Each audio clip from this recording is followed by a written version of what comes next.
Esse é o Ancapsu e nós vamos falar agora do visto K para a China. Olha só, a China fez uma jogada para contrapor aquela lambança que o Trump fez ao colocar uma taxa de 100 mil dólares para o visto H1B lá nos Estados Unidos, né? Então a China resolveu colocar, ou lançar neste momento, o visto K.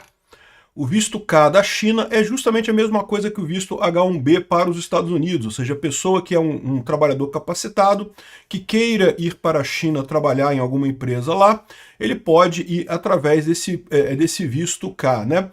Isso daqui, lógico, é uma jogadinha mais de propaganda do que de qualquer outra coisa. Eu não tenho certeza se tem tantas vagas assim na China para pessoas capacitadas no exterior, mas a verdade é que mostra dois problemas isso aqui. O primeiro problema é o erro do Trump, tá? Eu não tenho dúvida nenhuma que essa medida do Trump aqui foi uma medida errada. Imigração é uma coisa positiva, principalmente de pessoas que estão indo trabalhar em coisas de ponta, né, de tecnologia e coisa e tal. É muito importante essa imigração para os Estados Unidos. É benéfico para o país quando as pessoas imigram para lá, né? Mas, além disso, mostra por que isso não vai funcionar na China, porque, de novo, os Estados Unidos têm uma vantagem muito maior do que muita gente pensa. Não apenas a questão da liberdade, que sem dúvida alguma isso atrai muita gente, mas também a questão de ser um povo aberto para imigração, para imigrantes, tá? Não, você pode falar assim, não é bem assim não, Peter, porque lá nos Estados Unidos também o pessoal não gosta de imigrante, não tá brigando. Não, meu amigo, você não está entendendo. A China é muito pior, a China tem um preconceito enorme com imigração. O Japão também, tá? Se você é decassegue, né, se você é descendente de japonês, você tem menos esse problema. Mas pessoas que são visivelmente ocidentais, negros e coisa e tal, claramente latinos, né, quando chega lá no Japão tem dificuldade também, tá? Não é uma sociedade aberta como é aqui no Brasil. A gente está acostumado a receber gente de quanto é cor, coisa e tal. Os Estados Unidos também. Né? Por mais, tem problema de preconceito? Tem, coisa e tal, mas é bem diferente o grau de aceitação de estrangeiros lá. E isso é um problema para a China. Isso mostra muito bem, mais uma vez, por que é muito difícil essa ideia de que a China vai tomar a dianteira do mundo. Eu sou muito cético nisso. Essa notícia foi sugerida por Sniper Libertário, os anúncios nunca entram na vinheta e várias outras pessoas. Obrigado aí ao pessoal que sugeriu notícias lá no nosso site, no visãolibertaria.com. E obrigado a você que está assistindo o nosso vídeo. Se você gosta do nosso conteúdo, por favor, deixe o seu like, se inscreva aqui no canal, né? Então, a gente já falou sobre isso daqui alguns dias atrás. O Trump colocou uma taxa de 100 mil dólares para cada visto H1B que você precisa lá para os Estados Unidos, né? A notícia não é tão ruim quanto pareceu quando eu falei no vídeo. Depois eu botei até uma errata embaixo, porque as primeiras notícias que saíram disso é que essa taxa seria anual. Mas isso chegou a ser falado, tá? Não fui eu que errei, não. O cara que comunicou essa mudança lá, o porta-voz americano que comunicou essa mudança, falou que seria anual, ou seja, todo ano você teria que pagar 100 mil dólares, o que é uma coisa complicada, né? Um salário de 100 mil dólares por ano é um bom salário lá nos Estados Unidos, né? E só isso você teria que pagar para o governo, né? Fora o salário que você paga para o empregado. Já decidiram que não, que é uma vez só a taxa. Então, quando você vai aplicar para o visto H1B, você tem que pagar essa taxa, né? Você ou a empresa, né? Porque o H1B é sempre uma empresa americana contratando alguém de fora e levando a pessoa lá para os Estados Unidos, né? Então, você paga uma vez só essa taxa. Agora, outra coisa também que é menos pior é o fato de que isso só vale para novos vistos H1B. Então havia o temor, eu falei que havia o temor, porque tem muitos brasileiros que estão lá nos Estados Unidos com visto H1B, né? Tem muita gente do mundo inteiro. A maior parte são indianos, tá? Mas tem muito brasileiro lá também trabalhando com H1B.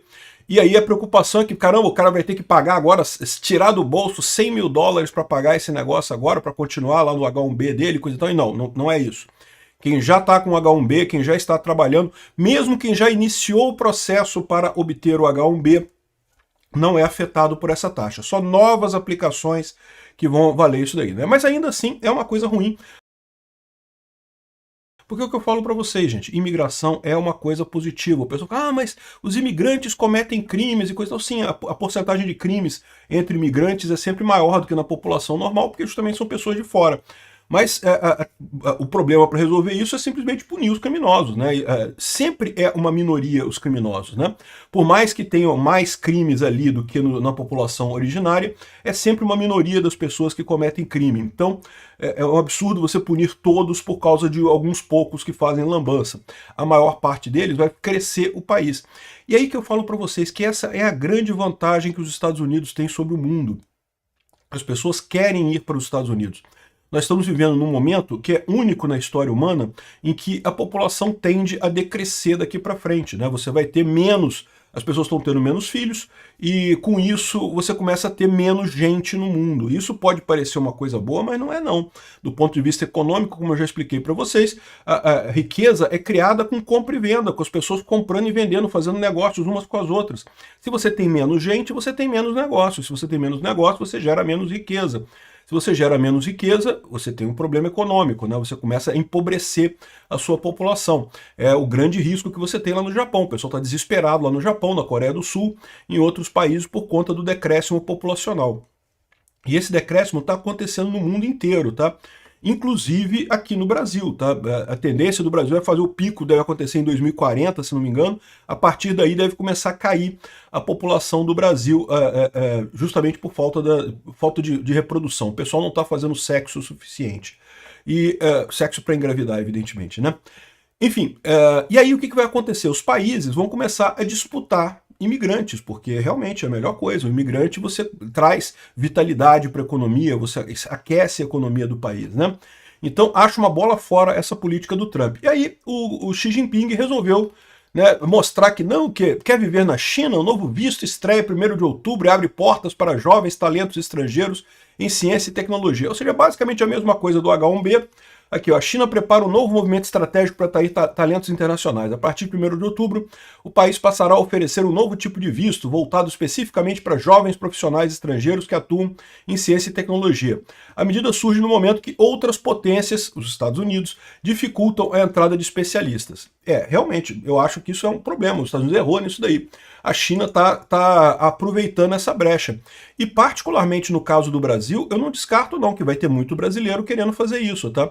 O Brasil, infelizmente, né, é um país com muito poucas oportunidades, muito pouca capacidade para alguém que queira realmente se desenvolver na área tecnológica, e a possibilidade de ir para a China, né, é uma coisa bacana, de repente você vai aprender coisas lá. Agora, esse programa chinês, a minha visão é que é muito mais uma jogada de marketing do que alguma coisa real. Vamos ver se realmente tem muita gente que vai para a China, porque tem alguns problemas na China. Por que a China vai sofrer mais com o decréscimo populacional do que os Estados Unidos? Exatamente porque a migração para a China é muito rara. Não porque seja impedido, não tem nenhum grande impedimento para você ir lá para a China, né, morar na China e coisa e tal. O problema é que justamente se trata de uma sociedade extremamente homogênea e avessa a estrangeiros, né? É lógico, nas grandes cidades você encontra mais fácil você se integrar e coisa e tal, mas na China, de forma geral, o pessoal não vê muito bem estrangeiros. O Japão tem um problema similar também. Tá? Nas grandes cidades, sempre o pessoal está mais acostumado a ver pessoas de fora e coisa e tal, mas você vai mais para o interior, ou em outras regiões não tão badaladas, digamos assim, pelo turismo, você acaba tendo esse preconceito, essa dificuldade de se colocar, né? No Japão tem regras, por exemplo, se alugar apartamento no Japão, você como estrangeiro, é difícil pra caramba. Eles dão preferência mesmo para alugar para japoneses, porque é a mesma cultura homogênea, né? A China tem exatamente a mesma coisa. Você alugar apartamento na China, você começar uma vida na China é complicado. O pessoal cobra esse tipo de coisa, né? Tem um preço, o preconceito que eles têm com estrangeiros. E os Estados Unidos, embora muita gente fale que os Estados Unidos é contra imigração e coisa e tal, olha, a verdade é que não vejo isso não, tá? Todas as vezes que eu fui nos Estados Unidos, mesmo quando eu fui lá no Tennessee, no Texas e coisa e tal, nunca vi problema, sempre fui muito bem tratado lá. E assim, que me consta, não tem nenhum problema. Eu também nunca fui como imigrante legal, a verdade é essa, né? Sempre fui fazendo turismo, mas assim, sempre vi eles muito afetos estrangeiros, sempre tem uma sociedade muito aberta, né? O meu inglês é um inglês de merda, eu consigo comunicar, não passo fome lá, mas todo mundo percebe que eu não sou americano, né? Mas é só você olhar os números que você percebe a diferença da imigração para os Estados Unidos e para a China. A imigração para a China existe? Existe sim, muita gente migra para a China, mas é muito, mas muito menos que para os Estados Unidos, mas muito menos mesmo. E por que as pessoas tendem a ir mais para os Estados Unidos do que para a China? Principalmente pela economia e pela liberdade. Os Estados Unidos realmente é um país que é livre, você tem uma economia pujante, uma economia muito forte, que você consegue ganhar dinheiro lá nos Estados Unidos. Na China você consegue ganhar dinheiro? Olha, talvez consiga, mas de novo, lá você não tem esses salários tão bacana como nos Estados Unidos, né? Pode ser um primeiro passo para um brasileiro, por exemplo, que queira trabalhar no exterior, é sempre uma experiência interessante você trabalhar no exterior, você ter contato com outras culturas e coisa e tal, mas lembra que os salários lá na China não são essa coisa toda não, né? Justamente porque é um país comunista. É melhor do que no Brasil? Bom, não sei, eu confesso que não sei como é que está o mercado de trabalho na China, mas certamente não é tão bom quanto nos Estados Unidos. Os Estados Unidos paga muito bem, né? O trabalho lá é muito valorizado. Então, embora essa nova modalidade de visto K para a China, né, seja uma propaganda interessante, porque realmente aponta um erro claro do Trump, por outro lado, eu não creio que vai fazer muita diferença para a China. E mais do que isso, reforça aquilo que eu falo para vocês. A disputa nas próximas décadas vai ser para atrair gente, trazer imigrante para o seu país, porque a gente precisa de gente. Se diminuir a população, piora a situação. Então isso é uma coisa interessante, porque isso aumenta o valor da liberdade individual, né? Hoje em dia, países adoram botar imposto e coisa e tal, porque, né, você não tem como sair de um país e coisa e tal, mas no momento que o país precisa atrair você para ir morar lá, o país tem que oferecer coisas boas também, tem que oferecer uma infraestrutura com segurança, tem que oferecer liberdades individuais, tem que evitar perseguição política, tem que fazer todas as coisas certinho para atrair pessoas. Ninguém quer ir para uma ditadura como a China, que está arriscado alguém não ir com a sua cara lá, e se algum figurão não for com a sua cara, você está morto, porque eles conseguem fazer o que quiserem lá, né? Diferente dos Estados Unidos, que tem um pouco mais de proteção nisso daí. Não é que não aconteçam problemas também de vez em quando, mas a violência é bem menor, a violência estatal é bem menor. E no momento que os países começam a competir pelos indivíduos, os países têm que começar a baixar. O que eu falo para vocês, vai criar esse mercado de nacionalidades que está se formando, que é o anarcocapitalismo, né, que é a ideia do anarcocapitalismo. O anarcocapitalismo, para quem não sabe, é a ideia de que você só pode se associar a um governo se for voluntariamente. Perguntaram para você se você queria ser brasileiro, queria pagar imposto aqui no Brasil? Não, você foi obrigado a isso, né? Então, imagina que você pudesse escolher para qual país que você vai pagar imposto, qual país que vai usar serviço para você. Aqui no Brasil podia ter dois governos, sei lá, o governo do Bolsonaro e o governo do Lula. Você paga imposto para quem você quiser, recebe o serviço daquele governo e pronto. O governo vira basicamente um serviço para o cidadão.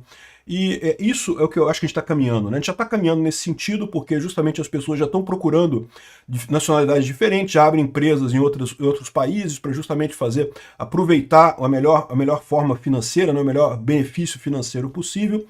Tudo isso cria uma competição dos países pelas pessoas, né? A diminuição da população na Terra vai levar a esse fato também, vai levar aos países a serem obrigados a competir mais fortemente pelas pessoas. E nesse caso, vamos caminhar nesse sentido, nesse modelo, de que você escolhe qual país que você vai ficar, eventualmente sem nem precisar mudar de lugar. Você está no mesmo lugar, mas você escolhe consumir os serviços de um governo XYZ qualquer, né? De qualquer forma, fica aí a dica para você que é estudante da área de STEM, né, de matemática, tecnologia, engenharia, coisa e tal. Agora, tem alguns outros problemas também nesse visto K, tá? A primeira é a barreira da linguagem, né? Chinês não é uma linguagem fácil de ser aprendido. É lógico, aprender inglês também não é fácil, mas é muito mais fácil do que aprender chinês, né? O inglês é muito mais próximo do português do que o chinês. Os requisitos são meio vagos, ou seja, é uma coisa que é meio, assim, não está muito claro quando é que você vai ser aprovado ou não nesse visto K. O visto H1B americano, bem ou mal, você tem uma série de requisitos ali, e são bem específicos e coisa e tal, então, né, é uma coisa mais certa, né?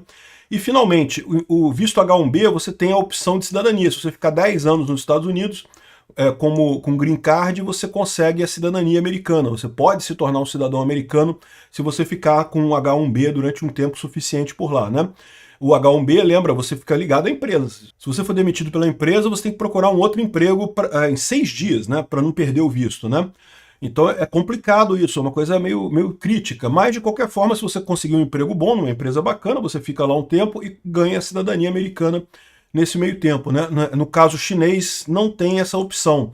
As opções são mais limitadas, né? Enfim, não deixa de ser mais uma opção, né? Quanto mais opções a gente tiver no mundo, melhor. Obrigado por assistir o vídeo até o final.